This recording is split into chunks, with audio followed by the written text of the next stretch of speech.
माँ की आखिरी इच्छा। एक बार एक बूढ़ी माँ को उसके बेटे ने एक वृद्ध आश्रम में ले जाकर छोड़ा। इस माँ का यह वही इकलौता बेटा था जिसके लिए इस माँ ने जीवन भर संघर्ष किया।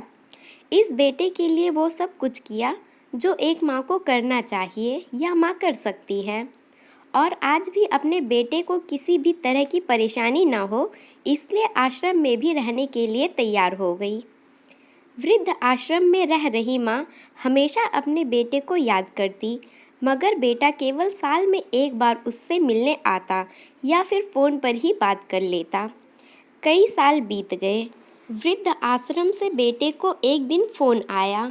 उन्होंने कहा, बेटा जल्दी से आश्रम आके अपनी माँ से मिल लो, वो बहुत सीरियस हैं। बेटा जब अपनी माँ के पास पहुँचा तब वह अपनी आखिरी सांसें गिन रही थी। बेटे ने अपनी माँ से उसकी आखिरी इच्छा पूछते हुए कहा, माँ मैं तुम्हारे लिए क्या कर सकता हूँ बताओ। माँ ने कहा, बेटा इस आश्रम में गर्मी और मच्छर बहुत ज़्यादा हैं, यहाँ पर कुछ पंखे लगवा देना।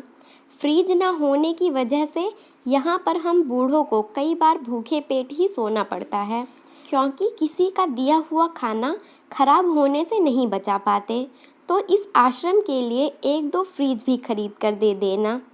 बेटे ने अपनी माँ की सारी बात सुनी और अपनी माँ से पूछा, आपने इतने साल यहाँ पर निकाल दिए पर आपने कभी भी यह बातें मुझसे नहीं कही, और अब जब आपके पास टाइम नहीं बचा है तब आप यह सब कह रही हैं, ऐसा क्यों?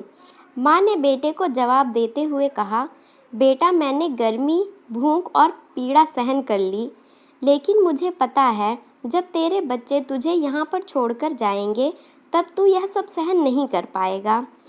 इसलिए तेरी सुविधा के लिए मैं तुझे यह सब लगाने के लिए कह रही हूँ। दोस्तों, माँ की ये आखिरी लाइन किसी भी बेटे या बेटी की आँख खोलने के लिए सक्षम है। इतिहास हमेशा अपने आप को दोहराता है। आप अगर चाहते हो कि आपके साथ अच्छा व्यवहार हो तो आपको भी दूसरों के साथ वैसा ही व्यवहार करना पड़ेगा। स्टोरी पसंद आई हो तो please like, share and subscribe my channel. Thank you.